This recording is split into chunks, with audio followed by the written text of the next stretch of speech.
हमारे साथ जो मेहमान है वो फ्लावर नहीं फायर है, क्योंकि वो जब भी बोलते हैं आग लगाते हैं। हमारे साथ असम के मुख्यमंत्री हेमंत बिस्वा शर्मा। कंट्रोवर्सीज होती हैं, आपको कभी टेंशन होती है? एंटिसिपेशन भी है कि ये करने से ये होगा।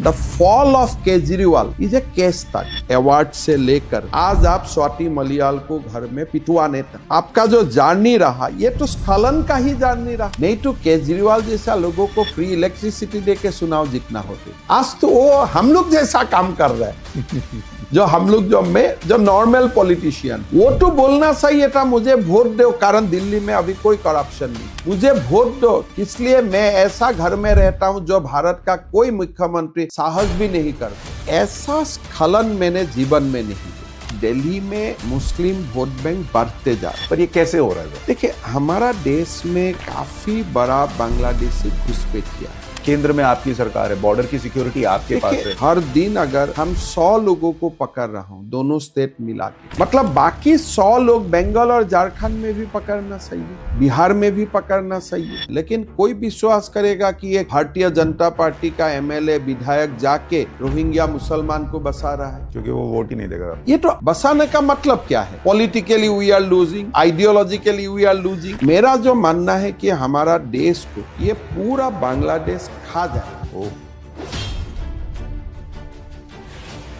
बहुत दिन आपका वोट बैंक बनते नहीं रहते। They start bargaining at some point of time. जब 10% होता है आपको वोट देते, जब 20% होते हैं तब बोलते हैं आप तो मेरा मोहल्ला में आए ही नहीं। क्वेश्चन शुरू होते हैं। जब 30% वोट होता है मुझको टिकट दो, जब 40% होता है बोले अभी हमारा अलग पार्टी से।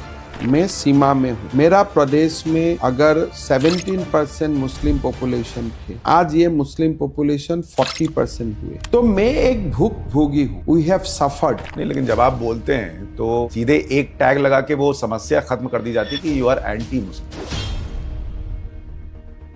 हमारा असम में जो बांग्लादेश से आए हुए मुसलमान, ये लोग अपने आप को मियाँ मुसलमान बोलते।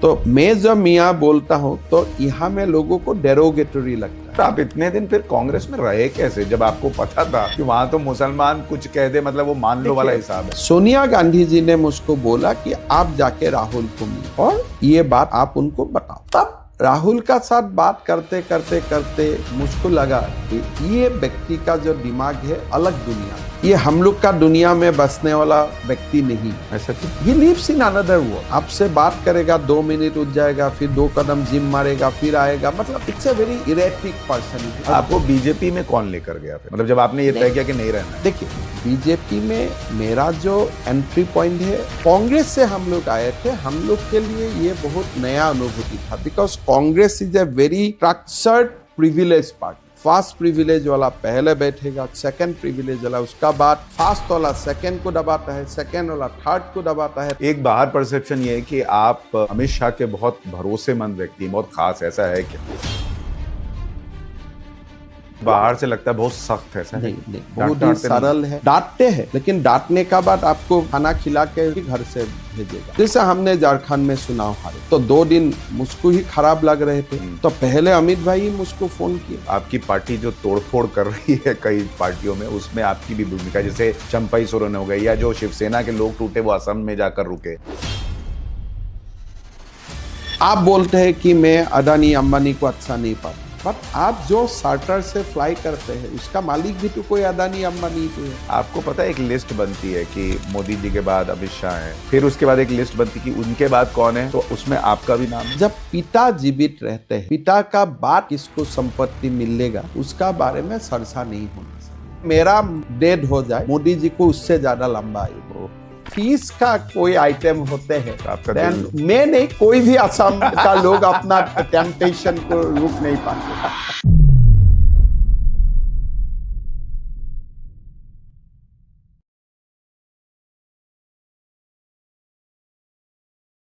नमस्कार, हमारे इस खास show top angle with Sushant Sinha में आपका बहुत स्वागत है। टॉप एंगल, जहां हम किसी भी विषय को थोड़ा टॉप एंगल पर जाकर देखने का प्रयास करते हैं ताकि चीजें वृहद तौर पर नजर आएं, समग्र तौर पर समझ में आए। और आज जो हमारे मेहमान हैं वो देश की पॉलिटिक्स, देश में क्या चल रहा है, दिल्ली में क्या चुनाव में हो सकता है, होने वाला है, असम में और नॉर्थ ईस्ट में जो कुछ भी इस वक्त हो रहा है, जो कई बार मीडिया में बहुत चर्चा में नहीं आता, उस पर भी हम बात करेंगे, मोदी शाह की जोड़ी पर बात करेंगे, कांग्रेस राहुल गांधी जो ये कह रहे हैं कि इंडियन स्टेट से लड़ाई है, उस पर भी बात करेंगे। और हमारे साथ जो मेहमान हैं वो फ्लावर नहीं फायर हैं, क्योंकि वो जब भी बोलते हैं आग लगाते हैं। हमारे साथ असम के मुख्यमंत्री हिमंत बिस्वा शर्मा है। सर, बहुत स्वागत है आपका। नमस्कार। आपके लिए मतलब मुझे लगता है आप नॉर्थ ईस्ट के सबसे पॉपुलर सीएम होंगे जिनकी देश भर में इतनी चर्चा है। आपको लगा था इतनी पॉपुलैरिटी जो आपकी हुई है पिछले कुछ सालों में, और इतनी कंट्रोवर्सीज जो हुई हैं, ये सामान्य तौर पर हो गई, या आप दिल में कुछ रखते ही नहीं है, बोलते हैं और हो जाती हैं? नहीं, सामान्यतः मैं तो अपना काम करता हूँ, लेकिन आप जो भी काम करते हैं उस किसी के लिए ये पॉपुलैरिटी होगा, किसी के लिए ये कंट्रोवर्सी होगा। तो ये डिपेंड होता है कौन काम को कैसे देखते हैं, और उसका ऊपर हमारा कंट्रोल नहीं होते हैं। हमको तो खाली काम करना है। लेकिन आप जब काम करते हैं तो उसकी चर्चा बहुत होती है। ये जो मैंने इंट्रो में कहा कि आप फ्लावर नहीं फायर हैं, क्या हिमंता बिस्वा शर्मा वाकई फायर हैं? नहीं, मेरा लगता है ऐसा कुछ नहीं है, लेकिन समय का जो एक तगादा है उसका अनुसार हमें कुछ कुछ करना पड़ता है, और मेरा लगता है कि वो सारे काम करना जरूरी भी है। तो उसी में अब देश में तो आइडियोलॉजी एक नहीं है, तो आप जो भी करे कोई लोगों को अच्छा नहीं लगेगा, और आप कुछ भी करे तो कोई लोगों को बहुत अच्छा लगेगा। लेकिन हमारा जो मकसद है कि आपको कोई साधुवाद दे रहा है या कोई आपको क्रिटिसाइज कर रहा है, दोनों में आपको फंसना नहीं है, अपना काम करके आगे निकल जाना चाहिए। इसलिए लेकिन समय जब ये तो कंट्रोवर्सीज होती हैं, आपको कभी टेंशन होती है? नहीं। कोई मैं बहुत ज्यादा कंट्रोवर्शियल वाला चीज पढ़ता नहीं हूँ, और जो एक खाली पता चलता है कि ये लोगों ने ये बात बोले हैं, इसलिए हमें वो एंटिसिपेशन भी है कि ये करने से ये होगा और उसका जो प्लस माइनस है उसको हम पहले कैलकुलेट कर ही लेता हूँ। अच्छा। लेकिन अगर कोई चीज जितना एंटिसिपेट करता हूँ उनका ज्यादा क्रिटिसिज्म होते हैं, तो जरूर एक बार फिर देखता हूँ कि भाई ठीक ठाक है कि नहीं है, और क्या कुछ गड़बड़ी हुए थे। मैं थोड़ा, चूंकि अभी हम ये पॉडकास्ट दिल्ली में कर रहे हैं, तो दिल्ली से ही शुरू करता हूं। और दिल्ली में अभी इलेक्शन भी है, जो बीजेपी के लिए भी एक बहुत बड़ी लड़ाई, इसलिए क्योंकि कई दशक गुजर गए दिल्ली में बीजेपी सत्ता में नहीं आ पाई है, जबकि लोकसभा चुनाव होते तो 7 की 7 सीटें आ जाती है। इस बार आपको लग रहा है केजरीवाल दिल्ली में हारेंगे? देखिए, मैंने दिल्ली का चुनाव बहुत नजदीक से देखने के लिए कोशिश नहीं किया, इसलिए मेरा असम में कुछ कुछ हम लोगों ने काम शुरू किया है, तो मैं ज़्यादा कंसंट्रेशन लास्ट 2-3 महीना में मेरा असम में ही है। लेकिन जो एक अरविंद केजरीवाल ने जब से वो शुरू किया है, अगर आप उनका तरफ नजर दे के देखें कि जो बात उन्होंने शुरू किए हैं वही बात को वो कॉन्ट्राडिक्ट करते हैं, फिर वही बात को दूसरी रास्ता में जाके वही बात को उठाने का कोशिश करता है। कुल मिला के ये कंफ्यूज पर्सनैलिटी भी है और बहुत ही धोखेबाज है, अपने आप को धोखे देते हैं। अगर आप अरविंद केजरीवाल को याद करते हैं, जो इंडिया अगेंस्ट करप्शन का समय, उनका जो हिस्ट्री है अन्ना हजारे से लेकर अभी तक जो कांग्रेस तक जो उनका झगड़ा हुए, तो ये पूरा जर्नी में आपको ऐसा एक व्यक्ति नजर नहीं आएगा जो व्यक्ति का कुछ आप भविष्य को लेकर चर्चा करे। एक सरकार है, कुछ स्कीमें चला रहा है, लोगों को, कोई लोगों को अच्छा लगेगा वोट डालेगा, कोई लोग देश का बारे में सोचेगा वोट नहीं डालेगा। लेकिन मेरा इतना ही मानना है कि हमारा जो इंडिया का जो पॉलिटिक्स है, 2 स्टेट उन्होंने तो चलाया, Delhi and Punjab, both are fail model. लोगों को कोई उत्साह नहीं है कि मैं दिल्ली में इन्वेस्टमेंट लेके आता हूं, मैं पंजाब में कुछ करता हूं। कोई लोगों में उत्साह पैदा नहीं हुआ है कि भाई this states is the new destination, next destination. जो था उनसे खराब ही हो चुका है। पर लेकिन इसके बावजूद केजरीवाल बार बार दिल्ली जीतते कैसे हैं? देखिए, जीतने का बहुत सारे राज होते हैं। पहले एक जनसंख्या का जो परिवर्तन होते जा रहा है, एक तुष्टीकरण का पॉलिटिक्स का एक स्पेस बनते जा रहा है हमारा पूरा स्टेटों में, जो एक तुष्टीकरण राजनीति करने का एक वोट बैंक रहते हैं। पहले 2 साल पहले 10 साल पहले 2% है, अभी 5% हो गया, ये चुनाव में 10% होता है। तो ये सेगमेंट इज इंक्रीजिंग। एक विशेष वर्ग का संख्या दिल्ली जैसा प्रदेशों में हर वक्त बढ़ रहा है। दूसरा, अगर आप केजरीवाल का प्रोफाइल देखते हो, जो कॉन्स्टिट्यूएंसी में ये पहला बार अच्छा वोट मिले थे, फिर वो कॉन्स्टिट्यूएंसी में उसको अच्छा वोट नहीं मिलते हैं। He travels to a new area. कुल मिला के एक सरकार जब चलता है, दिल्ली जैसा सरकार है, आप पूरा की पूरा बजट ऐसा स्कीम में आप खर्चा करो जहां से खाली आपको वोट ही मिलेगा और कुछ नहीं मिलेगा, तो कुछ तो आपका पास ट्रैक्शन होगा। मैं नहीं मानता हूं कि केजरीवाल जो जीते थे उनका पीछे कोई शोकेस करने वाला कोई चीज है। आप मोहल्ला क्लिनिक का बात बोलते हैं, अभी तो उसका बात बोलना बंद कर दिए। दिल्ली का स्कूल का बारे में बोलते थे, काफी सारा चीजें निकाल के आया कि एजुकेशन बोल के कुछ नहीं है।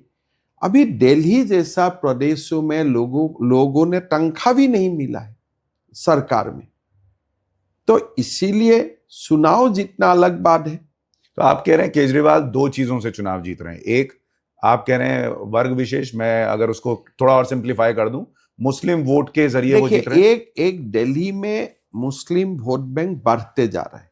पर ये कैसे हो रहा है सर? देखिए, हमारा देश में काफी बड़ा बांग्लादेशी घुसपैठिया है, और हर दिन हम सुबह, अगर आप मेरा ट्वीट देखते हो, हर दिन सुबह में 10 से 12 बांग्लादेशी को सीमा में पकड़ता हूं, और मैं फोटोग्राफ का सही ट्वीट करता हूं।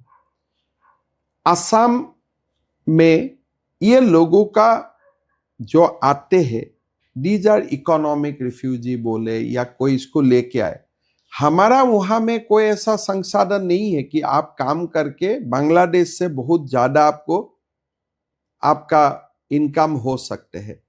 अल्टीमेटली आपका डेस्टिनेशन कहां? आपको मेनलैंड इंडिया ही जाना है, जहां आपको एक अच्छा कमाई मिलेगा। लाने का लोग होते हैं, हम दलालों को भी पकड़ता हूं। तो ये आज असम में एक्शन है, त्रिपुरा में एक्शन है, लेकिन बांग्लादेश का बॉर्डर भारत का और सारे कोई प्रदेश में से सटे हुए हैं। तमाम लोग आते हैं, हर प्रदेश बीएसएफ को मदद नहीं करते हैं। तो Bangladeshi infiltration is a real problem for our country. जो आपने झारखंड में भी उठाया था कि झारखंड में भी बड़ी कंट्रोवर्सी हुई जब आपने कहा कि ये मिनी बांग्लादेश बनता जा रहा है, आप पर केस भी हो गया। लेकिन एक बड़ा सवाल इसमें हेमंता सर ये उठता है कि केंद्र में आपकी सरकार है, बॉर्डर की सिक्योरिटी आपके पास है। यही बात में थोड़ी से आपको देखना पड़ेगा कि हमारे जो बॉर्डर है वो पोरस बॉर्डर है, लैंड है, रोड्स है, जंगल है, नदियां है। BSF might be preventing 1 lakh अगर डेली लोग घुस रहा है, बीएसएफ इज प्रिवेंटिंग 50,000। बाकी 50,000 प्रिवेंट करना स्टेट का जिम्मेदारी है। इफ मैं खाली एक बात आपको ही बताना चाहूंगा, अगर असम एंड त्रिपुरा हर दिन अगर हम 100 लोगों को पकड़ रहा हूं, दोनों स्टेट मिला के, मतलब बाकी 100 लोग बंगाल और झारखंड में भी पकड़ना चाहिए, बिहार में भी पकड़ना चाहिए। तो आप स्टेट एंड सेंटर का बीच में एक कोऑपरेटिव फेडरलिज्म ही हमारा ढांचा है।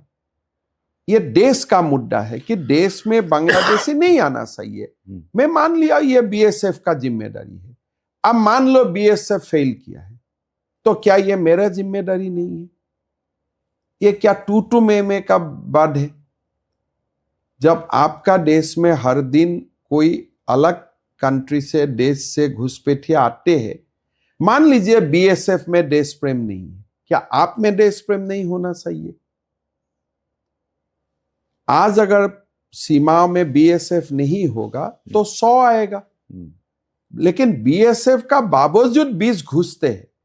वो 20 को पकड़ना किसका काम है? ये स्टेट का काम है। इसीलिए स्टेट को सेकेंड लाइन डिफेंस बोला जाता है। कल अगर आर्मी सेना में, सीमा में है, चाइनीज घुस जाते हैं, तो आप क्या बोलेगा? अरे सेना में आर्मी है, ये क्या मेरा काम है? तो आप भी तो जाके वॉलंटियर करते हैं। आपका स्टेट पुलिस भी सेकेंड लाइन डिफेंस बनते हैं। तो आप ये कह रहे हैं कि जो स्टेट्स को करना चाहिए इन्फिल्ट्रेशन रोकने के लिए, वो राज्य सरकार, सेंट्रल को भी करना है, स्टेट को भी करना है, लेकिन स्टेट फेल हो रहे हैं। कौन सा स्टेट में ये एक्शन देख रहे हैं आज का दिन? आज का दिन कोरोबोरेटेड जो एक एफोर्ड होना चाहिए सीमा में, झारखंड, पश्चिम बंगाल, आप कहां देख रहे हैं ये एफोर्ड? उसका नेट रिजल्ट क्या हो रहा है? जो भारत का जो स्टेट में प्रोडक्शन है, इंडस्ट्री है, बिजनेस है, पहले तो असम उसाम में लैंड थे, वो लोग आके कब्जा कर लिए। Now even their own people do not allow new people to settle because land तो कम होते जा रहा है। They straight way travel to the mainland India, और वहां जाने का साथ साथ वो एक विशेष पार्टी का वोट बैंक बन जाते हैं, और उनको वहां से ही पॉलिटिकल प्रोटेक्शन मिलना शुरू हो जाते हैं। जैसे मैं कांग्रेस पार्टी का मंडल अध्यक्ष हूं, बूथ अध्यक्ष हूं, आ जाता है तुरंत मैं ही आधार कार्ड बनवा दूंगा। मैं आप पार्टी का कन्वेनर हूं, मैं देखा 2 आदमी और आ गया, पहले 2 थे, वो तो मेरा वोट बैंक बन चुका है, वही 2 दूसरा 2 को भी वोट बैंक बना देते हैं। तो इसीलिए अगर आप एक स्टेटिस्टिक्स निकालते हैं, आजकल तो काफी इजी है, 100 जो टाइटल्स है इसको आप कंप्यूटर में डाल दीजिए, और 2001 से दिल्ली से 2026 तक वो टाइटल का लोग कितना बढ़ा है। फिर आप देखिए कि दिल्ली में जो फर्टिलिटी रेट है उनका साथ क्या ये मैच करता है। फिर आपका डिबेट का क्या जरूरत है? लेकिन केजरीवाल का ये कहना है कि आप लोग रोहिंग्यास को बसा रहे हैं। देखिए, मेरा पार्टी का प्रतिबद्धता इस विषयों में, इसमें तो हमारे तो कोई कमी नहीं है। हमारा हर कार्यकर्ता से प्रधानमंत्री तक हमारा आइडियोलॉजी आपको मालूम है, हमारा प्रतिबद्धता हमारा आपको मालूम है। तो आप हमारे ऊपर जो एलिगेशन लगाते हैं, इससे आपको क्या फर्क पड़ता है? ये तो खाली प्रेस में तू टाटा चलता है, लेकिन कोई विश्वास करेगा कि एक भारतीय जनता पार्टी का एमएलए, विधायक जाके रोहिंग्या मुसलमान को बसा रहा है? क्योंकि वो वोट ही नहीं देगा। ये तो बसाने का मतलब क्या है? Politically we are losing, ideologically we are losing. तो ये सारा एलिगेशन देने का काम नहीं है। जो नया वोट बैंक बन रहा है, this is becoming a very big threat to our democratic system.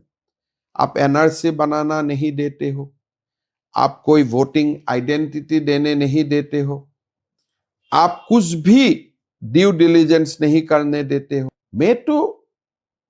मेरा जो मानना है कि हमारा देश को ये पूरा बांग्लादेश खा जाएगा। ये देश को में बहुत ज्यादा, अभी जो बांग्लादेश में टेक्सटाइल इंडस्ट्री जो एक प्रकार में क्लोज हो गया, उसका बाद इन्फ्लेशन हर दिन बढ़ते जा रहे। बीएसएफ काम कर रहे, असम पुलिस काम कर रहे, त्रिपुरा पुलिस काम कर रहे, बाकी लोग ब्लेम गेम में बिजी है।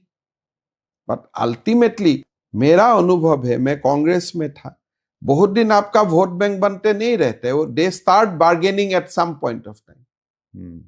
जब 10% होता है आपको वोट देते हैं, जब 20% होते हैं तब बोलते हैं आप तो मेरा मोहल्ला में आए ही नहीं। क्वेश्चन शुरू होते हैं। जब 30% वोट होता है, बोले मेरे मुझको टिकट दो। जब 40% होता है, बोले अभी हमारा अलग पार्टी चलेगा। सो वही और ये आपने असम में होते देखा है। असम में आपने देखा, केरला में आपने देखा। Now in Kerala Muslim league force Rahul कि भाई हमें अगर नामांकन में जाना है, आपका भी फ्लैग होगा, मेरा भी फ्लैग होगा, शायद वो मेरा फ्लैग पाकिस्तान जैसा क्यों ना देखे, लेकिन राहुल हैज टू वो मना नहीं कर सकते। ये एक्चुअली जब आप ऐसी बातों को उठाते हैं तो कंट्रोवर्सी जरूर हो जाती है, लेकिन क्या लोग इस गंभीरता को समझ नहीं रहे देखिए, हैं? समझना चाहिए। आप अगर नहीं बोलेगा, बिकॉज मैं सीमा में हूं, मेरा प्रदेश में अगर 17% मुस्लिम पॉपुलेशन थे, आज ये मुस्लिम पॉपुलेशन 40% हुए हैं। तो मैं एक भुक्तभोगी हूं। We have suffered. अगर मैं मेरा कहानी आपको आज नहीं बताऊंगा, today because you are still at 90%, you can ignore me, but 10 साल का बाद यही बात को अच्छा लगेगा। भाई, असम का मुख्यमंत्री में बताया था, now this census has put us at 70%। अभी 2021 का सेंसस जब भी होगा, कोई सारे देश में लोग होगा, भाई असम का सीएम ने क्या बोले थे थोड़ा देखो तो। नहीं, लेकिन जब आप बोलते हैं तो सीधे एक टैग लगा के वो समस्या खत्म कर दी जाती कि यू आर एंटी मुस्लिम, आप एंटी मुस्लिम। देखिए, एंटी मुस्लिम को आप दो ढंग से आप इसको रखिए। पूरा मुसलमान समाज में दो वर्ग का व्यक्ति है। समाज में मेरा साथ कोई मुसलमान लोग काम करते हैं और असम में हम अच्छा खासा मुस्लिम वोट मिलते हैं। एक लोकसभा सीट मैंने जीता, जो सीट में हिंदू से 2 लाख ज्यादा मुसलमान है। एक मैंने अभी अभी विधानसभा सीट जीते, जहां 70% population is Muslim, 30% Hindu. There are Muslim people who love this country, और ये लोग बीजेपी में भी वोट डालना चाहते हैं। प्रॉब्लम यही है कि कंट्रोलिंग जो बॉटम है, द कंट्रोल स्विच जो है, जो आपका समाज को कंट्रोल करता है, unfortunately these are the people who are fundamentalists. Maybe these are the people who has supported creation of Pakistan also. Their forefathers, they themselves, but they could not go to Pakistan because of various logistical reasons. तो वो यहां रह गए और अब वो अभी वो नफरत उनका दिल में है ही, they are continuing. So you should not be anti-Muslim. There are good people, there are nice people, और बहुत सारे मुसलमान समाज ने भी जो व्यक्ति है, they have also at some point of them, their forefathers may have been a Hindu. Conversion to हुआ ही है हिंदू से मुसलमान। So कोई सारा लोग अभी भी वही ब्लड लेके चल रहा है। I am a Muslim. I might have converted at some point of time, but my relatives are still Hindu. So there are those kind of people also in this country. एक आप bracket नहीं कर सकते, और मैं वो bracket में कभी नहीं बोलता हूं, लेकिन यू हैव टू एडमिट कि हमारा देश में फंडामेंटलिस्ट भी है। देश का मुसलमान आपका जितना 6 बच्चा हो, 7 बच्चा हो, विल टेल देम भाई इसको थोड़ा कम करो, but they are bona fide citizen, because they are Muslim, हम इसको किनारा नहीं कर सकता हूं।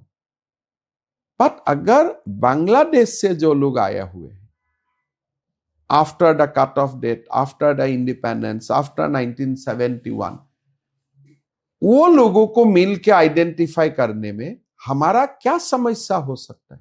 आप जो ये मियां मुसलमान शब्द का इस्तेमाल करते हैं, इसको थोड़ा अगर हमारा असम में जो बांग्लादेश से आए हुए मुसलमान हैं, ये लोग अपने आप को मियां मुसलमान बोलते हैं। तो मैं जब मियां बोलता हूं तो यहां में लोगों को डेरोगेटरी लगता है, बट असम असेंबली में हमारा मुसलमान विधायक बोलते हैं कि हमें मियां बोली। तो इसीलिए कोई सारा बात कंट्रोवर्सी होता है विदाउट रियलाइजिंग द कि वहां क्या स्थिति, यहाँ क्या है।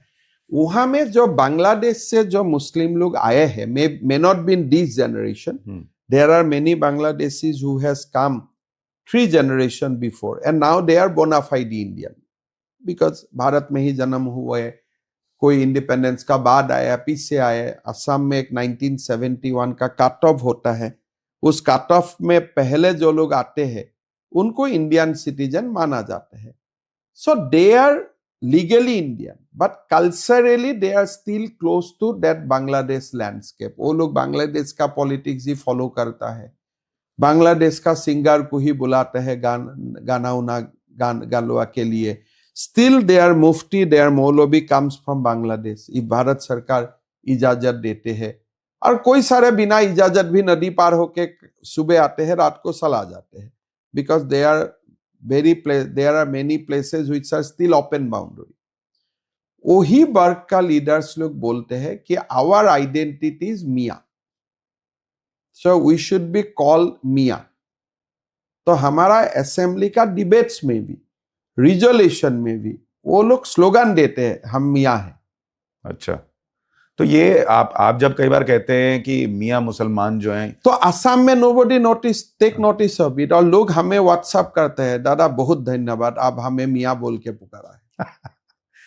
लेकिन अगर आप मियां मुसलमान की जो थॉट प्रोसेस है और जो आप नॉर्मल या जो बाकी भारतीय मुसलमान हैं उनको कंपैरिजन करते हैं, कोई फर्क? देखिए, भारतीय मुसलमान जो लोग होते हैं उसमें भी फंडामेंटलिस्ट होते हैं, और कोई सारे भारतीय हिंदू भी है जो भी फंडामेंटलिस्ट है, और कोई सारा भारतीय हिंदू भी है कट्टर लिबरल है, वो लोग मुसलमान से भी ज्यादा मुसलमान है।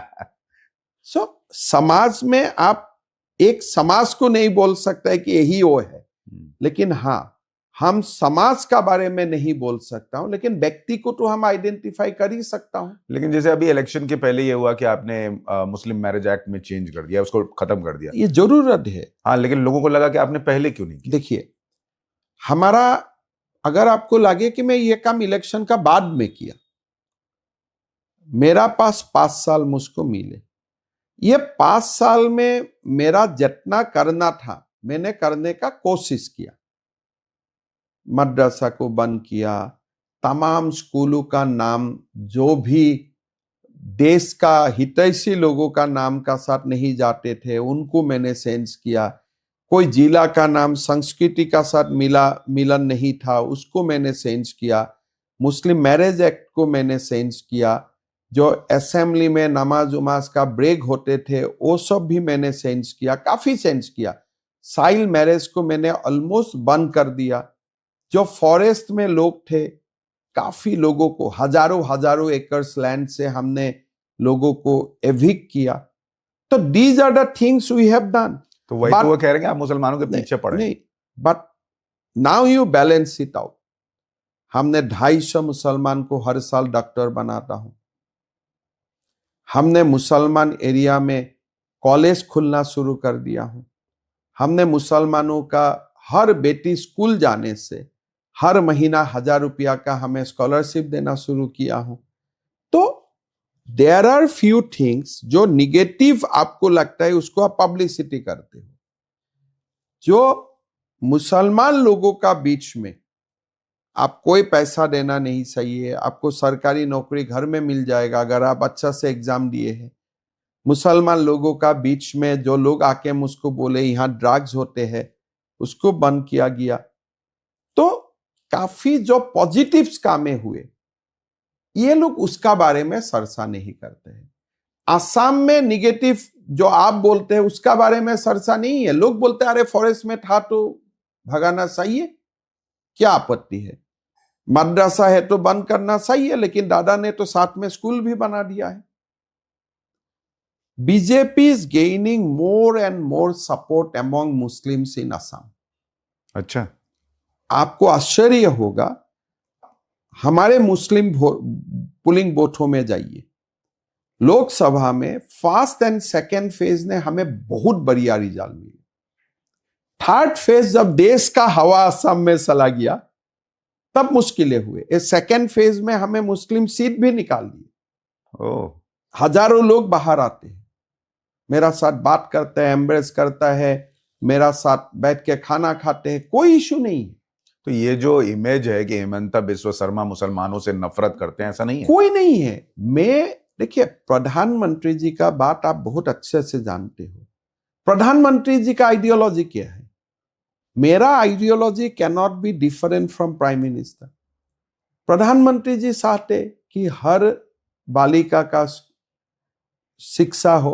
वो तो ये नहीं बोलते खाली हिंदू का शिक्षा हो, हर गरीब का मकान बने। कभी वो तो नहीं बोलते कि खाली मुसलमानों का मकान ना बने, हिंदू का बने। तो जो प्रधानमंत्री जी बोलते हम वही करता हूं ऑन ग्राउंड।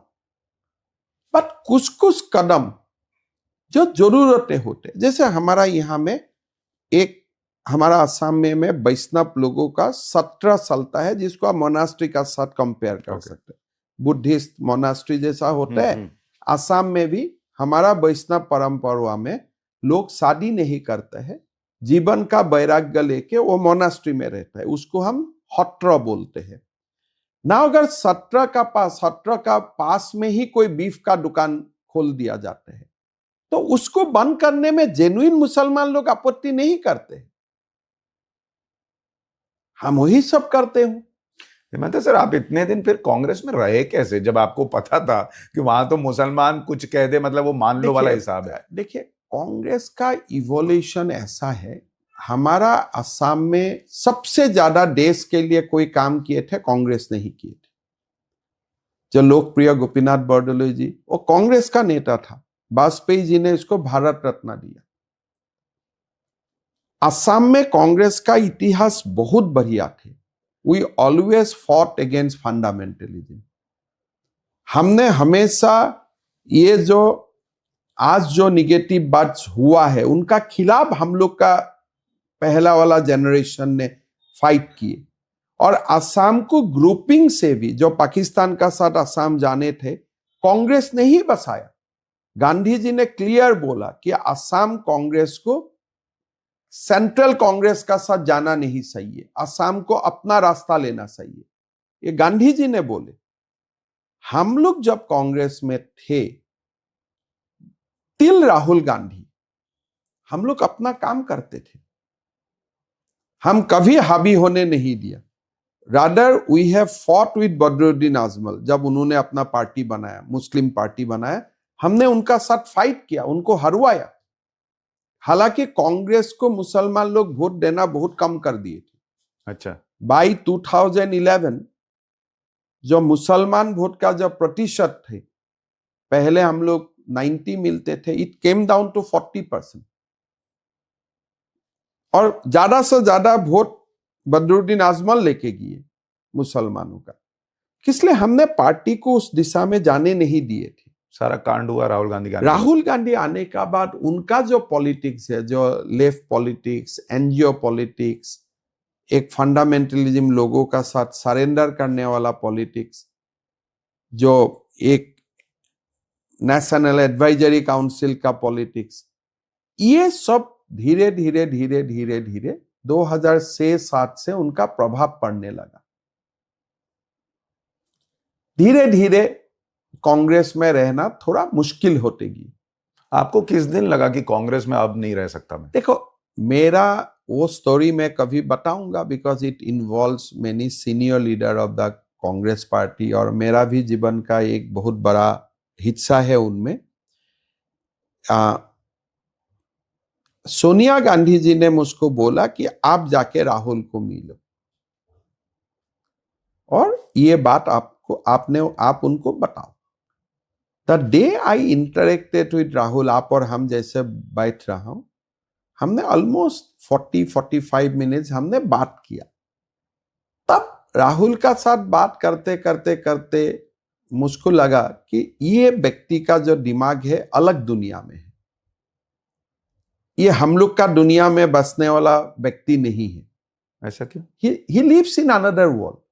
आपसे बात करेगा, 2 मिनट उठ जाएगा, फिर 2 कदम जिम मारेगा, फिर आएगा। मतलब it's a very erratic personality. और आप लोग का साथ जैसे वो दिखता है, आज कुछ बोल रहे, काल कुछ बोल रहे, तो अनटिल एंड अनलेस आपको उनसे कुछ लेना है, भाई मुझे उनसे कुछ लेके जाना है, तो मैं जो भी हो मैं सुनते रहूंगा।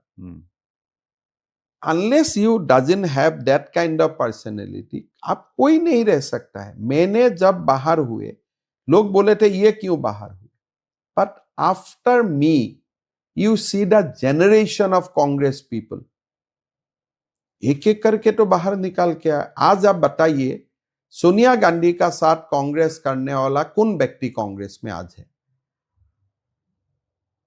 तो अगर मैं कहूं कि आज कोई नहीं है। लेकिन आज आप एआईसीसी का जनरल सेक्रेटरीज का लिस्ट देखिए, सेक्रेटरीज का लिस्ट देखिए।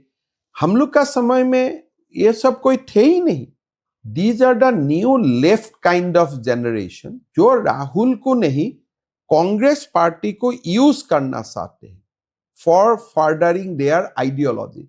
ये सारे प्लान्ड है कांग्रेस में। ये जो नया लोग आए हैं, mostly you will see NGO kind, left kind, ये सारे कांग्रेस में प्लान्ड है to hijack the Congress party. And Rahul एक ऐसा व्यक्ति है जो खुद ही एक इनसिक्योरिटी फीलिंग्स में रहते हैं, तो उनको अपना भाषा बोल के अपना पक्ष कर लिया। टुडे कांग्रेस का जो पुराना लोग है, आप तो पत्रकार है, आप बात करें, कोई खुश नहीं है। हाँ, ये तो है। मैं भी सब लोग से बात करते रहता हूं, ओल्ड जनरेशन से मेरा बहुत अच्छा है। अब हर प्रदेश में आप एक लिस्ट निकालिए कि हम लोग कांग्रेस छोड़ने का बाद वी स्टार्टेड, पहले एक थोड़ा गट चाहिए था कि भाई गांधी फैमिली का एक आप भाई बोलिए, सम्मान बोलिए, एक माहौल बोलिए, उस माहौल से गांधी को डिफाई करना थोड़ा मुश्किल है। That's the kind of aura they have with in the Congress party. 14 में मैंने डिफाई किया फास्ट, लेकिन मैं बहुत बड़े नेता नहीं था, लेकिन I have taken the fast. उसका बात आप देखिए, आज एक generation of Congress leaders has virtually come to BJP. भाई कम से कम यहां तो सांस मिलेगा। सर, जो वो 45 मिनट की आपकी मीटिंग थी राहुल गांधी के साथ, क्या उसी मीटिंग में आपने तय किया था कि इस पार्टी में नहीं रहा जा सकता? वो देखिए, there are series of events. मैं कोई दिन समय आने से आप लोग को बताऊंगा। देयर आर एक दिन में कोई, देखिए मैं 22 साल में कांग्रेस में रहा, and you cannot leave that party because of one single incident. 1.5-2 साल का क्रम चले, बट दैट मीटिंग का बात मुझको लगे कि यहां रह के या तो मैं ऐसा ही हो जाना पड़ूंगा, या I have to maintain my dignity, my originality, my idea, my thoughts, तो आपको निकालना पड़ेगा। एंड फर्स्ट मेरे लिए एक अच्छा भी हुआ कि I got good guidance, good support, आशीर्वाद बोले, शुभकामनाएं मिले। मैं थोड़ा सा एक कांग्रेस का बाहर निकाल के भी मैं सक्सेस हुए पॉलिटिक्स में। मेरा ऐसा नहीं हुआ कि गांधी फैमिली का टैग नहीं है तो आप बर्बाद हो जाएगा। नहीं, आप तो उदाहरण बन गए कि वहां से निकल के। उसका कारण बाकी लोगों में भी बहुत ज्यादा विश्वास पैदा हुआ कि बीजेपी विल एकोमोडेट अस। पहले एक लगते थे अरे जाऊंगा क्या हो गए, लेकिन जब लगा कि नहीं, बीजेपी विल एकोमोडेट अस, जिसका भी टैलेंट होगा जो विषय में बीजेपी आगे बढ़ाएगा, तो धीरे धीरे आप देखिए। आपको बीजेपी में कौन लेकर गया फिर, मतलब जब आपने ये तय किया कि नहीं रहना है? देखिए, बीजेपी में मेरा जो एंट्री पॉइंट है वो अमित शाह जी ही है। अगर अमित शाह जी ने ही मुझको, पहले राम माधव जी से सरसा हुए थे, लेकिन अमित शाह जी ने मुझको मिला, और वो मिलने का 4-5 महीना मेरा योगदान हुए, लेकिन पहला दिन से ही उन्होंने मुझको काफी एक एकोमोडेटिव स्पिरिट में काम करने का मौका दिया।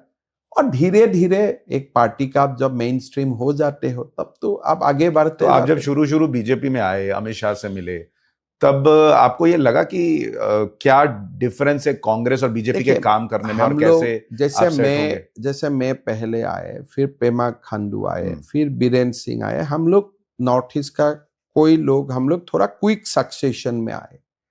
तो आपको मैं एक हाई पॉइंट बताना चाहूंगा, जब हम लोग का पहला एंट्री हुए उसका तुरंत बाद 1 साल का बाद, तब तक हम लोग कोई मंत्री बने, पेमा जी मुख्यमंत्री बने, तो उड़ीसा में पार्टी का कार्यकारिणी हुई। बीजेपी का। तो हम लोग थोड़ा कांग्रेस से है, थोड़ा वी लिव इन, थोड़ा हम लोग दूर दूर बैठते थे, एक होते थे, लेकिन वो कार्यकारिणी में हम लोग को एक नया अंदाज देखा कि भाई आप जो भी सीट में बैठते हैं, नजदीक में कोई सीएम होते हैं। कोई भी सीट में बैठते हो, जितना भी पीछे जाके बैठने का कोशिश करता है, साथ में कोई एमपी दिखता है। आप जितना और पीछे जाके देखते हो, अरे पार्टी का महासचिव देखते हो। फिर खाने का टेबल में भी हम लोग पीछे जाके खाने का कोशिश करते थे, लेकिन पीछे का टेबल में भी आप देखो अमित शाह जी ही बैठा हुआ है। फिर राइट साइड जाके देखो, नहीं नहीं और कोई एक व्यक्ति बैठा हुआ है। फिर वही में आप प्रधानमंत्री जी भी आपको सहज हिसाब से मिल जाते हैं, क्या चल रहा है। और मतलब जो तो पहला बार हमने रियलाइज किया कि ये साधारण लोगों का पार्टी है। इस पार्टी में देयर इज नो फ्यूडलिज्म, कोई ये पार्टी में आपका कोई बॉस नहीं है, सब समान है। और जिसको लेकर आए उसको मिला रहे हैं, मतलब ये नहीं कि छोड़ दिया कि अब तुम मतलब रहो। परिवेश ही एक ही है कि आगे और पीछे सीट का इस पार्टी में कोई वैल्यू नहीं है। आप बड़े लीडर है फिर भी पीछे सीट में है, आप बड़े लीडर नहीं है फिर भी आप आगे सीट में है। कांग्रेस से हम लोग आए थे, हम लोग के लिए ये बहुत नया अनुभूति था, because Congress is a very structured privilege party. First privilege वाला पहले बैठेगा, सेकंड प्रिविलेज वाला उसका बाद, फर्स्ट वाला सेकंड को दबाता है, सेकंड वाला थर्ड को दबाता है, थर्ड वाला फोर्थ को दबाता है। ऐसे जा जाके लास्ट में जो कांग्रेस का जो स्ट्रीट का कार्य करता है उनको सब दबाता है। राहुल गांधी वो दबाएगा, मान लीजिए वेणुगोपाल को, वेणुगोपाल दबाएगा स्टेट लीडर्स को, स्टेट लीडर्स दबाएगा जिला को। तो ऐसे वो लोग दबते चलते हैं। और फिर आपका बड़ा वाला का बेटा बेटी को टिकट मिल जाता है तो छोटा वाला भी अपना जिला पंचायत में अपना बेटा को डाल देते हैं। तो कुल मिला के जो पार्टी का रास्ता में जो कार्यकर्ता रहते हैं, the people who actually provide their bloods, their sweats, उनको कुछ नहीं मिलते हैं। लेकिन बीजेपी में उल्टा है, because whomever you see in the top, उनका पिताजी का तो नाम ही आप नहीं जानते। बट कांग्रेस में अब हु इज हु आपको पता चलता है, ये इसका बेटा है, ये इसका बेटा है, ये इसका भतीजा है, इसके ये वाइफ है। तो हम लोग दोनों पार्टी में रहने का कारण, बीजेपी में मेरा 10 साल हुए, कांग्रेस में मेरा 22 साल हुआ। सो हम लोग we can realise that difference. कभी आपको कांग्रेस छोड़ने का अफसोस हुआ? नहीं, कांग्रेस छोड़ने का अफसोस नहीं होते हैं, लेकिन हाँ कभी कैसा होता है, देखिए 22 साल में पार्टी में रहा, मेरा बच्चा आपका बच्चा दोनों एक ही साथ बड़ा हुए।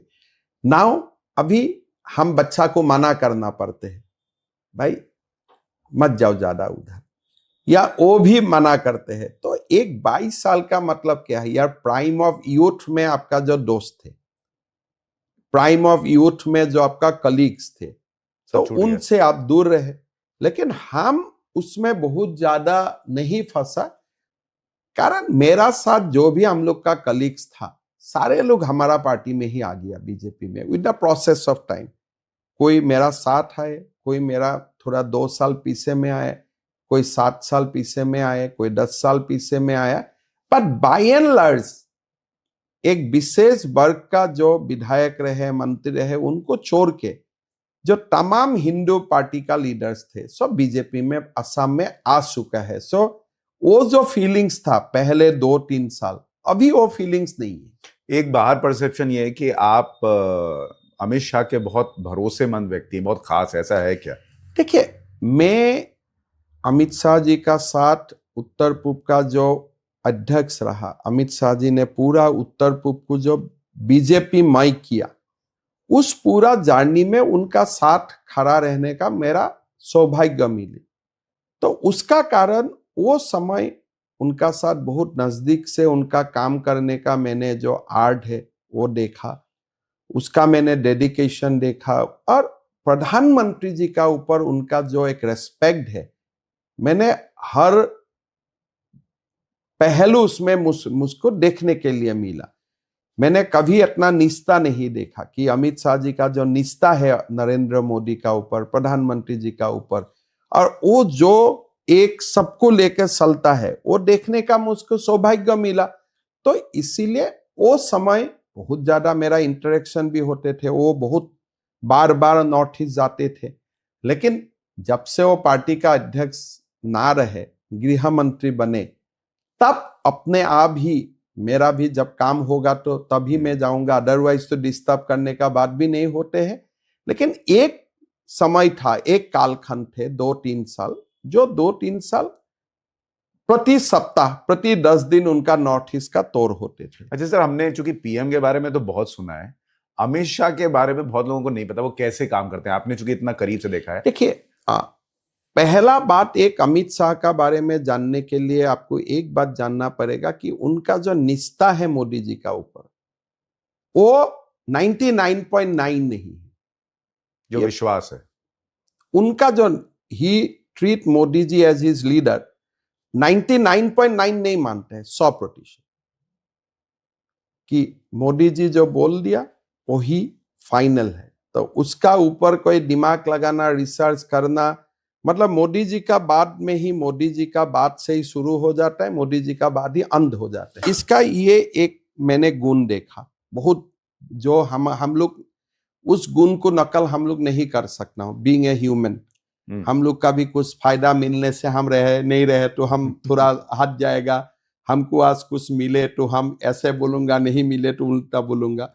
तो उसमें ही 100%, मतलब मैं जो पूरा कमिटमेंट है मोदी जी का ऊपर, पूरा कमिटमेंट है उनका, लॉयलिटी बोलिए, उसका डिवोशन बोलिए, जो भी शब्द है।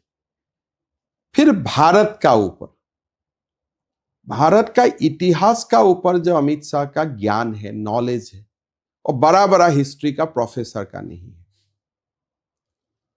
आप चंद्रगुप्त मौर्य से, चाणक्य से, हुन एग्रेशन तक, लासित बरफुकन से लेकर शिवाजी तक, शिवाजी से लेकर दुर्गादास राठौर तक, मैं बुरन जी का कभी स्टूडेंट नहीं थी, लेकिन अमित शाह जी का बात सुनते सुनते सुनते मैं खुद I become a student of history.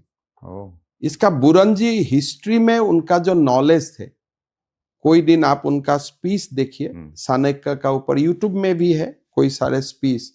अभी भी उन्होंने एक बहुत बड़ा बात बोले जो आप लोग बहुत ज्यादा ध्यान नहीं दिए हैं, कि कोई सारे देश होते हैं जो एक पॉलिटिकल नेशन है, लेकिन कोई देश होता है जो कल्चरल, संस्कृति का ऊपर आधारित देश है। हम इसको सिविलाइजेशनल कंट्री भी बोल सकता हूं। उन्होंने अभी अभी एक भाषण दिया कि nation created on political line, nation created on cultural line, on the basis of culture.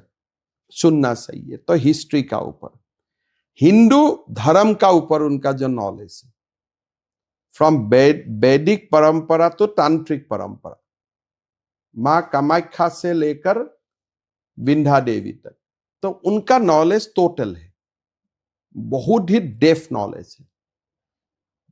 Bharat का हर प्रदेश का बारे में वो जानते हैं, वो हर प्रदेश का कार्यकर्ता का बारे में जानते हैं। And he can ask many people at bye their own name. तो एक बहुत, मतलब उनका कोई अपना पसंद भी नहीं है, कोई खाने का नहीं है, कोई अच्छा कपड़ा का पसंद नहीं है, 24 आवर्स काम करते हैं। जो बाहर से लगता है बहुत सख्त है, ऐसा नहीं नहीं, बहुत ही सरल है।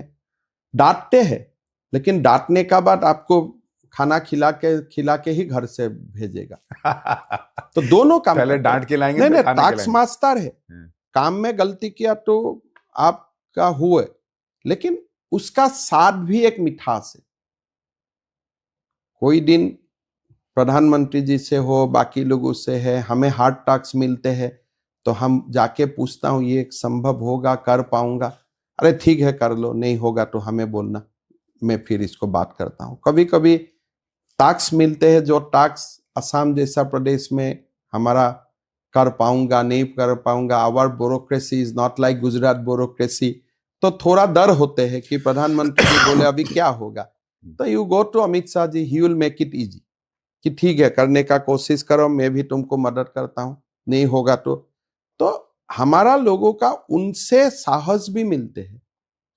बाहर में लगता है कि बहुत ही हार्ड है, लेकिन जब भी पार्टी का लोगों का कोई भी प्रॉब्लम है सब उनका पास ही जाते हैं। और एक बात ये भी तो है सर, इतनी बड़ी पार्टी अगर आप चला रहे हैं तो थोड़ा सख्त नहीं रहिएगा, थोड़ा डिसिप्लिन नहीं होगा तो काम नहीं वो होगा। नहीं है, वो सख्त डिसिप्लिन नहीं है। अच्छा। वो बहुत ही प्यारा व्यक्तित्व है। मतलब आप उनका घर में जाओ, you will be more comfortable. आप सबसे कंफर्टेबल, आपको लगे कि आप सबसे कंफर्टेबल व्यक्ति से मिल रहे हैं।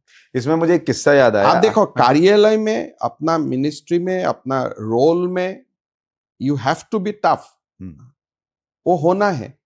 लेकिन आपको ये नहीं है, अगर आप ठीक रास्ता में है, सही रास्ता में हो, आप निष्ठा से काम करते हो, कोई प्रॉब्लम नहीं है। जैसे हमने झारखंड में चुनाव हारे तो 2 दिन मुझको ही खराब लग रहे थे, तो पहले अमित भाई ही मुझको फोन किए, अरे हिम्मत छोड़ो यार, चुनाव में हारना जीतना होते रहते हैं, तुम क्यों फोन नहीं किए। अच्छा। फिर नड्डा जी ने फोन किए कि हिमन भाई तुम लोग ने तो 100% काम किए, तो तुम लोग को क्यों सोचने का है, आपको मुझने कुछ किसने बोला कि आप निराश हो। और ये कोई सारे फोन, जैसे नड्डा जी ने फोन किया, ये प्रधानमंत्री जी का भी नॉलेज में होगा। तो ये पार्टी बहुत प्यार मोहब्बत से चलने वाला पार्टी है। इसमें कोई ये नहीं है कि एकदम आप ये कर नहीं पाया तो आपका गला काटा जाएगा, ये नहीं है। ये तो आप झारखंड के बाद उदास हो गए थे? देखिए, हर चुनाव में अगर आप जो आपका आशा है, जो आप रिजल्ट करवाना चाहते थे, आपको नहीं हुए, तो आपको निराश होना तो आपको स्वाभाविक है। जीतने में उत्साहित हो जाता था, हारने में तो निराश होना स्वाभाविक है। लेकिन ये जो निराशा है, वो निराशा भी अलग है कि अगले बार जीतने का आपको ताकत भी देते हैं। लेकिन आप ये फोन शिवराज जी का पास भी गया होगा, ये नहीं है कि आई एम ए स्पेशल। अगर आप अभी शिवराज जी को पूछे, मैं कभी उनसे क्रॉस चेक नहीं किया, लेकिन अभी जाके आप शिवराज जी को पूछे, नड्डा जी और गृह मंत्री जी, उनका पास में भी फोन गया होगा। अरे सॉरी, होगा, अगली बार देखा जाएगा, आप लोग अपना काम करें। इससे आपको मनोबल भी तो बढ़ता है ना कि भाई टॉप लीडरशिप पीछे खड़ी है, बैक कर रही है। बहुत ज्यादा। मतलब ये पार्टी में जो टॉप लीडर्स है, प्रधानमंत्री जी से लेकर हमारे जो जिसको भी आप, जितना लोग हमारे सीनियर्स है, नेता है, बहुत ही प्यार मोहब्बत से चलने वाला पार्टी है। ये पूरा टोटल कार्यकर्ता का पार्टी है। जो बीजेपी में थे वो बहुत अनुभव नहीं करते हैं, because this is there from day one से वो लोग को ही देखते हैं। लेकिन मैं कांग्रेस में था, इसीलिए मेरा और हमारे ग्रुप का अनुभव उसमें ज्यादा होता है। सर, चूंकि आपने झारखंड की जिम्मेदारी ली हुई थी, आप जब अब पीछे पलट के देखते हैं, आपको समझ में आया झारखंड में हुआ क्या? क्या हेमंत सोरेन जेल चले गए? और वो बात नहीं है। झारखंड में 2 प्रॉब्लम्स हैं, और ये 2 प्रॉब्लम को हमें फिक्स करना पड़ेगा। पहला है, झारखंड में घुसपैठिया बहुत घुस गई, और पूरा डेमोग्राफी को वो लोगों ने पूरा चेंज करके रखा है। और उसका साथ एक हमारा हॉस्टाइल बहुत सारे सर्ज है जो बीजेपी को अभी भी समझ नहीं पा रहे। They think that BJP is anti Christian, which we are not. But अभी भी वो मैसेज है कि बीजेपी इज एंटी क्रिश्चियन, लेकिन हम कभी भी वो दृष्टि से सोचते भी नहीं हूं। ये एक वर्ग है जो वर्ग भी उसमें जोग हो जाते हैं, and they goes out of ignorance. कि इसलिए प्रधानमंत्री जी का जो आउटरीच है, प्रधानमंत्री जी पोप का साथ प्रधानमंत्री जी का संबंध है, केरला में भी जो काम प्रधानमंत्री जी कर रहे हैं, शायद हम लोग वो मैसेज अभी तक वहां तक लेके नहीं जा पा रहे। उसका कारण एक ईसाई वर्ग का भी इशू होता है, जो एक सरना धर्म वाला लोग है, उसमें भी बीजेपी के लिए कोई सारे क्वेश्चंस है। पर ये लोग पूछेंगे ये क्यों है, क्योंकि आप तो वहां सरकार में रह चुके हैं। देखिए, वो क्यों है बोलने का एक अलग बातें होगा, बिकॉज उसका हर कोई एक रीजन नहीं होते हैं। कभी कभी हम कम्युनिकेशन अच्छा से नहीं किया, वो भी रीजन बन जाते हैं। तो एक डेमोग्राफी होगी। दूसरा हो गया, जो एक नया पार्टी बने, जो जेके LF क्या वो जो हमारे एक युवा ने जो पार्टी खोल लिए, उन्होंने हमारे कोर वोट बैंक का बहुत बड़ा आघात किया। कम से कम 18 सीट्स में उनका वोट ले जाने का कारण ही हमें हार गया। वो हमारा कैलकुलेशन में नहीं था। We thought that he will take 3 to 4%, जो जयराम जी का जो पार्टी है, तो हमने सोचा he will take 3 to 4% of vote, but he took away in some constituents even up to 22% of vote, begin from 8 to 22%. और थर्ड में जो महाराष्ट्र में हमें जो मदद मिले कि जो बहनों के लिए जो स्कीम चले, जो महाराष्ट्र में हमें मदद दिया, झारखंड में हमारे लिए उल्टा हुए, इसलिए जो स्कीम चले मैया, तो राफली ये 3 ही रीजन था। और ये तीनों रीजन हमारा कंट्रोल में नहीं था। डेमोग्राफी हमारा कंट्रोल में नहीं है। जयराम महातो कितना वोटे मिलेगा वो हमारा कंट्रोल में नहीं है। और मैया अगर महाराष्ट्र में बीजेपी किया है, मध्य प्रदेश असम में बीजेपी किया है, वो हेमंत सोरेन भी झारखंड में किया है, तो वहां में अगर हमें फायदा मिलेगा तो यहाँ में भी तो उनको फायदा मिलेगा। तो these are the reasons. But मेरा लगता है कि अगर जयराम महातो और हम लोग एक साथ चुनाव हो जाते थे, और वो पॉसिबल नहीं था बिकॉज उनका एक अलग रास्ते थे, तब हम जीत जाते थे इन स्पाइट ऑफ ऑल। वो जो एक बड़ा संक लेके चला गया तो हमारा आउट ऑफ कंट्रोल होगी। एक जो बड़ा आरोप आप पर और है वो ये कि आपकी पार्टी जो तोड़फोड़ कर रही है कई पार्टियों में, उसमें आपकी भी भूमिका, जैसे चंपाई सोरेन हो गए या जो शिवसेना के लोग टूटे वो असम में जाकर रुके। देखिए ये पार्टी, आप एक बात पता नहीं दिल्ली में लोग इतना नॉलेजेबल है फिर भी क्यों गलत ढंग से बोलते हैं। चंपाई सोरेन एक चीफ मिनिस्टर है, उनको कोई तोड़ सकता है क्या? Eknath Shinde, he is a veteran politician, उनको कोई तोड़ सकता है क्या? तो ये एक गलत बात बोला जाता है, उनको तोड़ दिया, ये नहीं होता है। वो आना चाहते हैं, आप जरिया बने, you become the facilitator.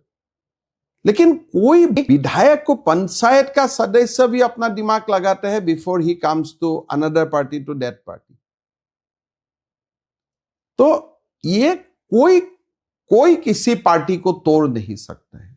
Okay, because they are very very matured leader, they are leaders, अपना दम से चुनाव जीतते हैं, लोगों का सपोर्ट होता है उनका साथ। आप क्या उनको कोई इंजेक्शन देके लेके आया क्या?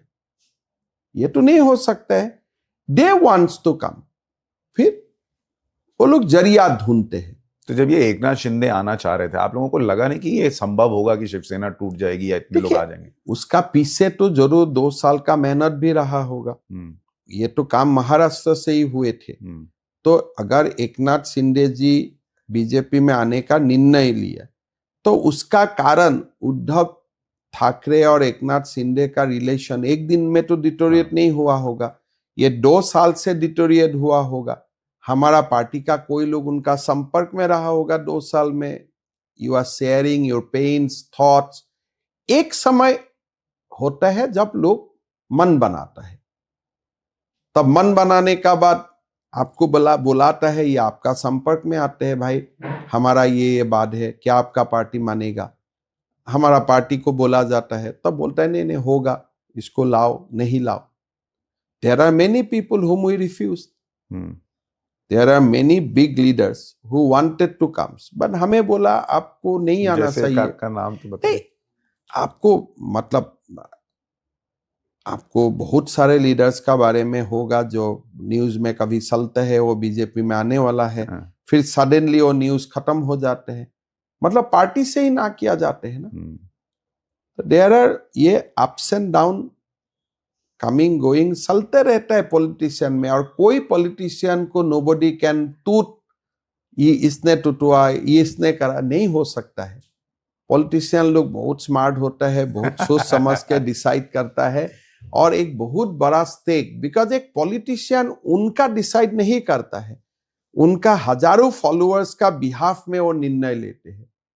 तो that decision can not be, जैसे टीवी में तो एंड रिजल्ट देखते हैं, तो इसलिए लोग को लगता है अरे इसने तोड़ दिया, कोई नहीं तोड़ सकते हैं। सर, जब हम टूटने की बात कर रहे हैं, एक बड़ा आरोप राहुल गांधी पे लगता है कि क्या वो भारत की एकता को तोड़ना चाहते हैं, और जैसा अभी उनका लेटेस्ट बयान है कि इंडियन स्टेट के खिलाफ लड़ाई है। देखिए, कांग्रेस का मैं कोई सारे नेताओं को जानता हूं, including Rahul Gandhi, they are in totally in the grip of George Soros. अच्छा। तो आपने शशि थरूर का बात सुने, कैसे हरदीप पुरी को उन्होंने बताया कि सोरेस को बुलाइए। There are a very important leaders of the party, जो उनका वाइफ सोरेस का एनजीओ में काम करते थे, इवन पाकिस्तान में वो लोग वो एनजीओ बन के काम किए थे। तो कांग्रेस का अंदर में एक बहुत बड़ा इकोसिस्टम, राहुल जब से आए, नेशनल एडवाइजरी काउंसिल बने, धीरे धीरे जो लेफ्ट लोगों का, मैं आपको एक कहानी बताता हूं। हम लोग कांग्रेस में आई ज्वाइन इन 1994। जब 2010 में असम में एक यूथ कांग्रेस का सभा हुए, पहला बार लोग आया, ये डुगडुगी ही बोलता हूं हम लोग असम में, डुगडुगी बुला के गाना गा के भाषण दे रहा था। तो हम लोग बात किया, भाई ये तो हमारा पार्टी में कभी भी नहीं था, ये कहां से आए? तो ये एनजीओ लोग म्यूजिक बुझा के जो भाषण देते हैं, थोड़ा म्यूजिकल इवेंट करता है, ड्रामा करते हैं, ये सब कांग्रेस में कभी नहीं था। सेवा दल होते थे, पार्टी होते थे, हमारा अपना जो गांधीयन सिस्टम हमेशा चलते वो चलते हैं। तो राहुल गांधी जी ने पहले डुगडुगी आला को लाना शुरू किए, वो डिफरेंट ड्रेस। फिर हमने पूछा ये कौन है? बोले वो आंदोलन में है, वो नर्मदा आंदोलन में थे, ये वो आंदोलन में थे। तो ये लोगों का, तो धीरे धीरे this kind of people started coming into Congress party from 2009। और धीरे धीरे कांग्रेस में ये जो देश का उन्नति नहीं चाहते, कहीं डैम बना है तो इसको विरोध करो, कोई रास्ता बना है इसको विरोध करो, कहीं में माइनिंग हुआ है तो उनको जाके विरोध करो, कहीं में प्रोजेक्ट बना है, न्यूक्लियर पावर प्रोजेक्ट बना है, उसको विरोध करो। जो पूरा देश विदेश का भारत का डेवलपमेंट नहीं चाहते, जो एजुटेशन को फंडिंग करता है, ये लोग कांग्रेस पार्टी में 2009-10 से आना शुरू किया। चुनाव हारने का बाद राहुल वल्नरेबल होते गया। फंडिंग कहां से आएगा, सपोर्ट कहां से मिलेगा? तो धीरे धीरे कोई सारे लोग आया कि आप कैम्ब्रिज में आइए, विल ऑर्गेनाइज योर मीटिंग। वो लोग कौन है? या तो आईएसआई का लिंक्स में है, या तो चाइनीज का जो हमारे देश को अच्छा नहीं पाते उनका लिंक में है, या तो सोरेस का लिंक में है। तो मीडिया में काफी फोटोग्राफ्स आए ये सारे लोगों का, कैम्ब्रिज में, हार्वर्ड में राहुल का मीटिंग सुनने कोई कौन आते हैं? मोस्टली जो भारत का विकास नहीं चाहते, डेवलपमेंट नहीं चाहते हैं। तो ये लोग पूरा पार्टी को कैप्चर कर लिया। अभी कांग्रेस बोलते हैं कि we don't take money from Adani and Ambani, very fine, but आपने इतना बड़ा कार्यालय कैसे बनाया? कांग्रेस का तो कार्यकर्ता आपको पैसा नहीं देते। आप बोलते हैं कि मैं अडानी अंबानी को अच्छा नहीं पाता हूं, बट आप जो चार्टर से फ्लाई करते हैं उसका मालिक भी तो कोई अडानी अंबानी तो है, उसका पैसा आपको कौन देते हैं? तो घूम घमा के अपना पार्टी का इंफ्रास्ट्रक्चर चल रहा है। अगर भारत का उद्योगपति, आप सबका साथ आपका झगड़ा है, भारत का उद्योगपति आप फंडिंग नहीं करते हैं और आप भी फंडिंग नहीं लेते हैं, तो आपका पैसा कहां से आते है?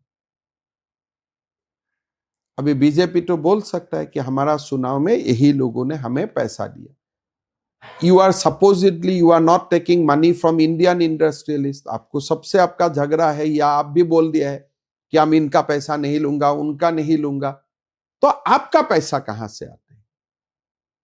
You are also spending same amount of money in the election,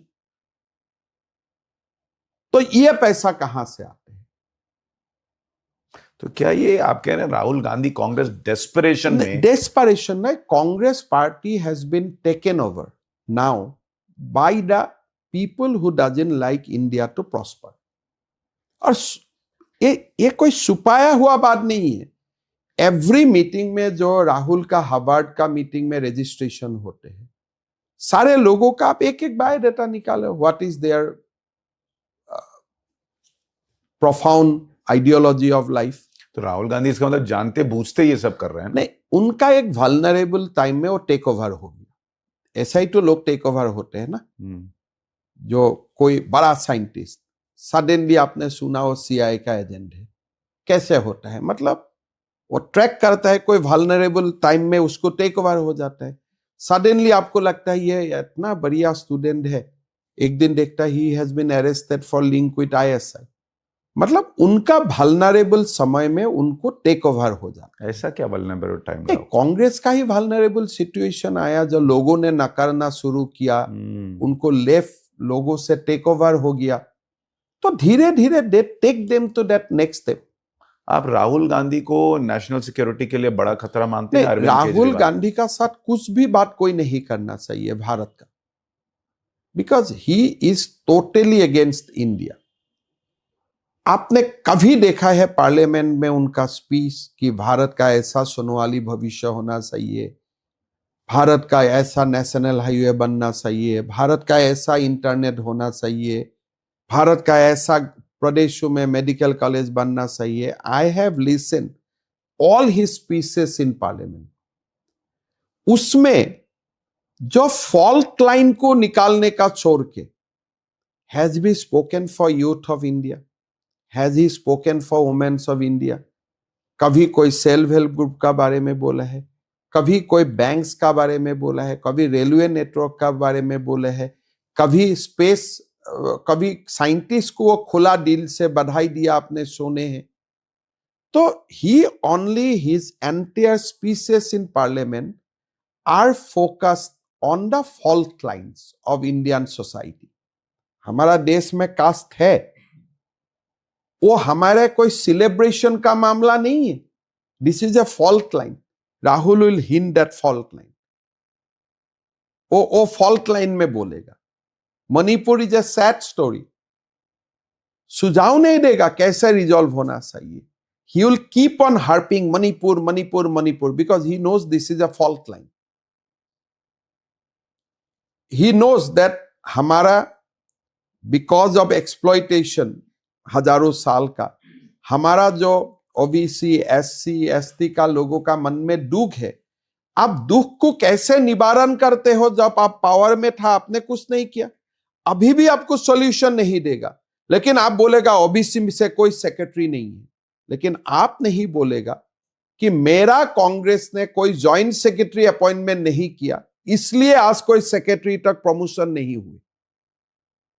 that he will not से।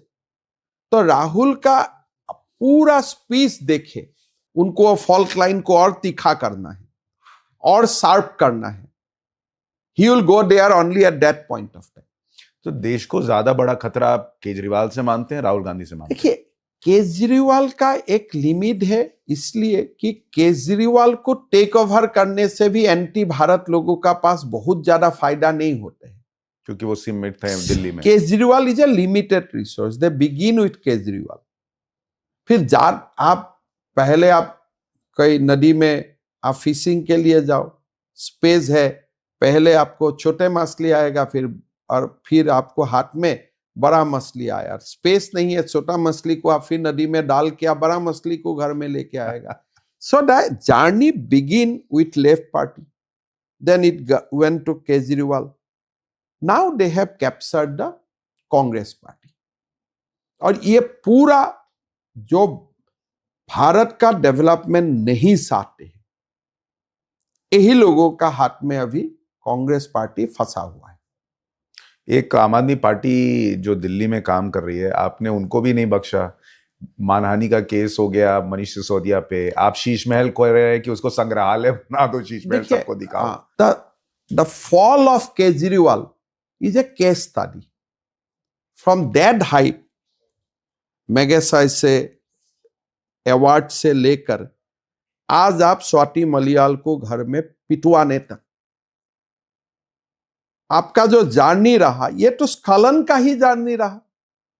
हम लोग तो बुरा था, हम लोग कभी अच्छा नहीं हो पाए, ठीक है, लेकिन बुरा से तो बुरा नहीं बना। पर उन्होंने अभी एक वीडियो बनाया है अपनी जर्नी पे, उन्होंने कहा ये आम आदमी पार्टी बेस्ट स्टार्टअप है और आप लोग उन्हें जेल में ही मार देना चाहते थे। देखिए, आप जेल में आपने क्यों गए? अगर जेल में आप जाते थे लोकपाल एजिटेशन का कारण, योर डिस इज ओके, पर आपने ही तो बोला था ये लोगों को मार ही देना सही है जो भारत का पैसा लूटता है, करप्शन करते हैं। जब केजरीवाल जैसा व्यक्ति और एक्साइज मामले में अरेस्ट होते हैं, कोर्ट्स बोलते हैं कि आपको मैं अदालत में मैं आपको बेल देता हूं, लेकिन आप सीएम का कार्यालय में मत जाना। एंड दोज जजेस are known for their integrity, known for their integrity, and many people are known for their critical stand against the present government. लेकिन वो लोगों ने भी आपको जमीन दिए, बेल दिए, लेकिन साथ में लिखे आप सीएम का ऑफिस मत जाइए। आप यही बोलना चाहेगा कि मेरा सिवा सारे लोग करप्ट है और मुझे जो बेल दिए है वो लोग भी करप्ट है। नहीं, लेकिन उनका जो तर्क था, जैसे वो शुरू में कहते थे कि जिस पे भी आरोप लगा वो दोषी है, मतलब एक तरह का नैरेटिव उनका ये था। आज जब वो बेल पर हैं और उनको अभी सजा नहीं हुई है, तो ये कहना कि वो दोषी ही है, ये तो वही नैरेटिव हो गया। देखिए, वही बात है ना, आपको जब सीबीआई अरेस्ट करते हैं आप खराब है, लेकिन उनको जब सीबीआई अरेस्ट करते हैं वो भगवान है। ऐसा स्खलन मैंने जीवन में नहीं देखा। जो स्खलन, जो एनवायरमेंट में केजरीवाल जी अभी बात करते हैं, बोलते हैं, मुझे कुछ बोलना नहीं। आप केजरीवाल का इंडिया अगेंस्ट करप्शन का स्पीच और एक अभी का स्पीच आप दोनों स्क्रीन में सलाह दीजिए, और उससे क्या सही है? नहीं तो केजरीवाल जैसा लोगों को फ्री इलेक्ट्रिसिटी देके सुनाओ जितना होते थे क्या? आज तो वो हम लोग जैसा काम कर रहा है जो हम लोग जो नॉर्मल पॉलिटिशियन है, वो तो बोलना सही था मुझे वोट दो, कारण दिल्ली में अभी कोई करप्शन नहीं है। मुझे वोट दो किस लिए? मैं ऐसा घर में रहता हूं जो भारत का कोई मुख्यमंत्री साहस भी नहीं करते हैं।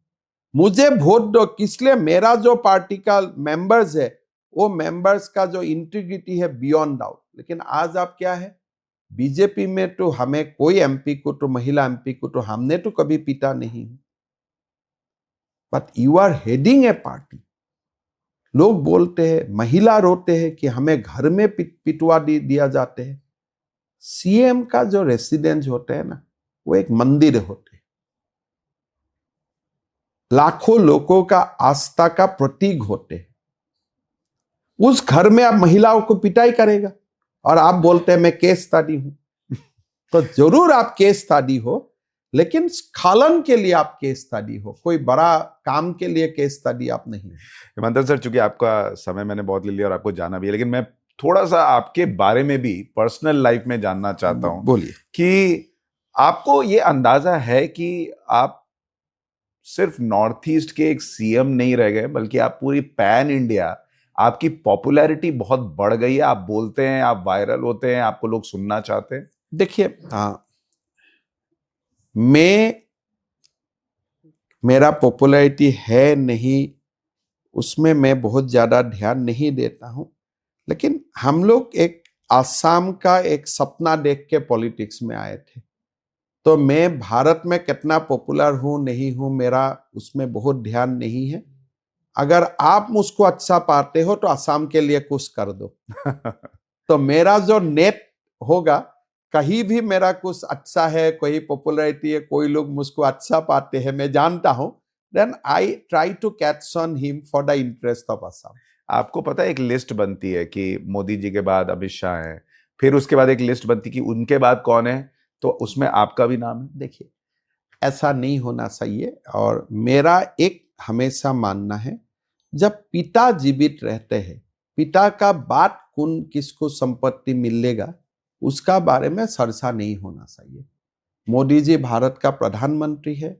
मोदी जी जैसा संतान भारत को बहुत तप का बाद मिला है, और मैं इतना ही बोलूंगा कि मोदी जी इतना साल जीते रहे और भारत को प्रधानमंत्री बनते रहे, मैं आगे मेरा डेड हो जाए, मोदी जी को उससे ज्यादा लंबा आयु। तो मोदी जी का पीछे का बात सोचना भी पाप है। मोदी जी का लंबा आयु बने, अगर हिमंत बिश्व शर्मा का अभी भी जिंदगी 40 साल है, उससे भी कुछ साले अगर मोदी जी को दिया जाए, वो भारत के लिए अच्छा है। तो मोदी जी का पीछे का बात सोचना, मोदी जी का बाद बीजेपी का कौन नेता बनेगा ये सोचना बहुत बड़ा पाप है, देश के लिए अन्याय है। ये आप बड़ी बात कह रहे हैं कि आपकी उम्र भी मोदी जी को लग जाए। सबका मैं इतना ही बोलूंगा, सांबादिक हो, नेता हो, जो भी लोग हो, जो मोदी जी जो रफ्तार से देश को आगे लेके जा रहे, वो रफ्तार पकड़ना किसी के लिए आज का दिन में संभव नहीं है। और देश 100 साल में, 150 साल में भारत ऐसा एक संतान को पैदा करता है। कभी चंद्रगुप्त को पैदा किया, कभी चाणक्य को पैदा किया, कभी लासित बरफुकन को, कभी शिवाजी को। हमारा सभ्यता, सिविलाइजेशन एक एक व्यक्ति को, विवेकानंद तक एक एक व्यक्ति को लाते हैं। जो गीता में बोले हैं ना कि जब भी देश में कुछ परिस्थिति विषम होते हैं तो मैं आता हूं। मैं ये नहीं बोलता हूं कि कोई भगवान है, मैं नहीं बोलता हूं, लेकिन हमारा देश का चमत्कार हुए हैं। अगर आप देश का पूरा इवोल्यूशन देखें, चंद्रगुप्त, चाणक्य आए, फिर हमारा देश में शंकराचार्य आए, रामानुजम आए, महापुरुष श्रीमंत शंकरदेव आए, शिवाजी आए, लासित बरफुकन आए, राणा प्रताप आए, विवेकानंद आए, महात्मा गांधी आए। अगर महात्मा गांधी नहीं आते थे तो देश को स्वाधीनता का ये एक एकत्रित भारत कभी आप नहीं मिलते थे। होते थे कोई और भी आपको स्वाधीन कर लेते थे, लेकिन असम अलग होते थे, राजस्थान अलग होते थे, बिहार अलग होते थे। गांधी जी का बाद मोदी जी को देश ने मिला है, और मोदी जी का पीछे का कौन है अभी सोचने का समय नहीं है। हमारा आयु मोदी जी तक लगे 2047 तक, भगवान क्या लिखा है नहीं जानता, बट ये जो विकसित भारत का जो जर्नी है, मोदी जी जितना दिन सलाह पाए उतना दिन देश के लिए अच्छा। क्या बात है सर। ये बताइए, इतना आप पॉलिटिक्स में बिजी रहते हैं, फिर मुख्यमंत्री हैं तो राज्य को भी देखना है, चुनाव में इधर उधर जा रहे हैं, परिवार को समय दे पाते हैं? देखिए, मेरा एक बेटा है, नेशनल लॉ स्कूल बेंगलोर में पढ़ता है, एक बेटी है, साइकोलॉजी में पढ़ता है, मेरा वाइफ अपना काम देखते हैं। तो ठीक ठाक अच्छा परिवार है, माँ जिंदा है, माँ को मिलते रहना है, बड़ा भाई है 2, छोटे भाई 2 थे, एक का देहांत हुए। तो कुल मिला के हैप्पी फैमिली है, और सबका प्यार मोहब्बत आपस में बहुत ही अच्छा है। घर में रहते हैं तो क्या कर, कभी उन लोगों के लिए खाना बना दिया, कुछ ऐसा करते हैं? मैं दिन भर काम करता हूँ। घर में रहने से मैं थोड़ा बैडमिंटन खेलता हूँ। और मेरा बेटा बेटियों का साथ जितना भी, वो लोग सोते भी रहते हैं, मैं 1 बजे घर में जाता हूँ, उनको वो लोग को उठा देता हूँ। देन आई जबरदस्ती, वो लोग मुझको गालियां देगा, फिर that I enjoy and I spend half an hour 45 minutes time with them. तो ऐसे ही परिवार भी ठीक है, शांति में है। और आपका टाइम पास क्या है जब मान लीजिए बिल्कुल थोड़ा डिस्ट्रेस हो, मतलब आपको तनाव दूर करना मेरा है? तनाव दूर करना है तो आई प्ले बैडमिंटन, और मैं एक घर का साथ ही मेरा स्टेडियम है। अच्छा। तो लोगों को बुला लेता हूँ, and playing badminton is my favourite habit. Second habit is walking. अच्छा। तो मैं कैंपस में घूमते रहता हूँ, गाना वाना सुनना? गाना सुनता हूँ, लेकिन मेरा पास टाइम मैक्सिमम है लोगों को फोन करके सारे नंबर्स जितना भी है एक एक निकाल के मैं रात में 100-150 लोगों को फोन करते रहता हूँ। और मैं व्हाट्सएप, मेरा नंबर असम में सब जानते हैं। ओह। सो डेली 2 से 2,500 हजार मेरा पास व्हाट्सएप आते हैं, और रात में 1 से 3 बजे तक सारे व्हाट्सएप को रिप्लाई कर देते हैं। ओह, आप 3 बजे सोते हैं? 3, 3:30। और सुबह कब उठते हैं? 7, 6:30, अरे भाई 7:30। बीजेपी में कोई सोता है? मोदी जी भी नहीं, का भी कोई यही है? काम तो चलते रहते हैं, लेकिन one of my favourite pass time इसकी मैं देखता हूँ कि जैसे आप भी मुझको पूछते हो, मेरा कोई साथी लोगों का नाम दे दो, तो मेरा कोई फोन ऑन नहीं उठाता है, मैं ही उठाता हूँ, मैं ही रिप्लाई देता हूँ। ओह।